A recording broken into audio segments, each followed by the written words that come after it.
I'm Dave Niebuhr. I'm from the Audubon Nature Institute, and you're probably having images through your head now of Audubon and bird watchers. That's not us. We've been the Audubon Nature Institute since the 1880s, and we're the zoo, the aquarium, the nature center in New Orleans, Louisiana. And I've always dreamt of having the kind of power from my educational programs that you get with association with a big major corporation. And I've dreamt of that, and because we're Audubon, I've gotten a little bit of that chance. But could you imagine having a national forum to discuss wetlands loss, or invasive species, or endangered species, any of the things that we like to talk about, and think, wow, if I could get that in front of 40 or 50 million people, that would be great. And there are things we do need to talk about in Louisiana.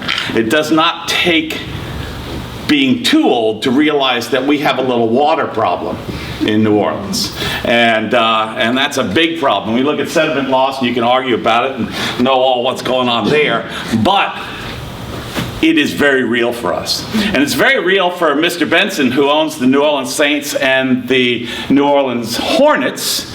And a couple of years ago, when they came back to New Orleans, he decided he wanted to change the branding from Pelicans, or from Hornets to Pelicans. And he also wanted to associate the team with the coast. And you can see from their mascot that they needed help when it came to the natural world. That thing, Pierre Pelican, terrifies small children. So they thought, let's seek out the people who might know a thing or two about birds and the natural environment and see if we can help. And lo and behold, Pierre last summer went to our hospital and came back with a makeover, and he is better. But it is totally alien for a guy who comes from a background of canoeing around nature centers to be associated with an NBA team. Their players, your top educators probably make, I don't know, $40,000 a year or something. Their top player makes that in an afternoon. They are totally concerned with their brand. They are owned by billionaires. Everything they design is important to them. Could you imagine Jim Wharton in that picture, knowing how big I am?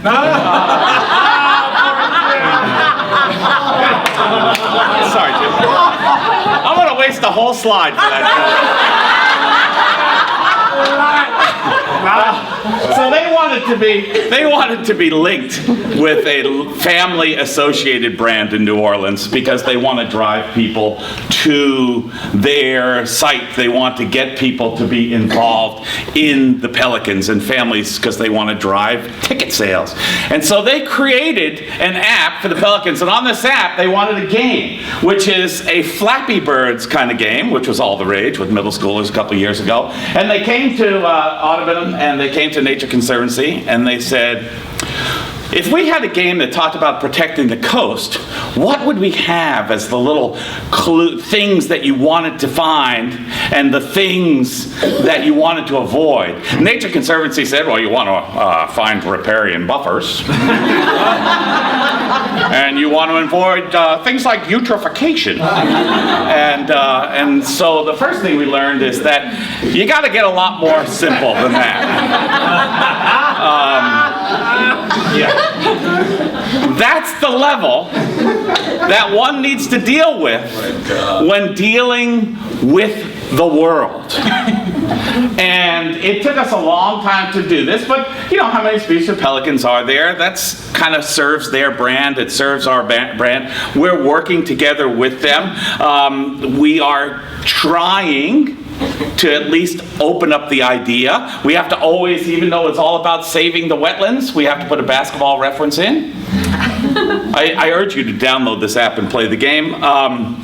And if you do these things, if you avoid storms, and if you avoid nutria, and if you avoid abandoned fishing nets, and you find things like sediment and riparian buffers and plants and things like that, you get to save miles of coast. And so we do get a little message in there. Take action, learn a little bit, have fun, be connected. But when you partner with a group like that, you don't get to make the rules. You get to guide a little bit of messages. They're all about what they're going to do. And you don't really know what your impact could be. But I still urge you to do it, because we did have 40 million people coming through. Thank you very much.